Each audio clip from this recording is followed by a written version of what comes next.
अस्सलाम वालेकुम दोस्तों, मैं हूं मोहम्मद अमजद और आप लोग देख रहे हैं मेरा यूट्यूब चैनल।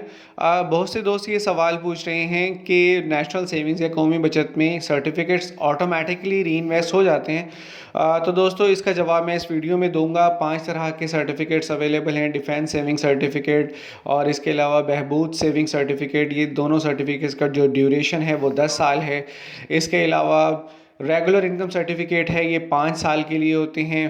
और स्पेशल सेविंग सर्टिफिकेट्स हैं, ये इनका जो ड्यूरेशन है वो 3 साल है। इसके अलावा जो शॉर्ट टर्म सेविंग सर्टिफिकेट हैं, इनका जो ड्यूरेशन है वो 3 माह है। दोस्तों 15 नवंबर 2010 से पहले पहले जिन लोगों ने इन सर्टिफिकेट्स को परचेज़ किया हुआ है, उनके सर्टिफिकेट ड्यूरेशन पूरा होने पर सिर्फ एक दफ़ा री इन्वेस्ट हो जाएंगे।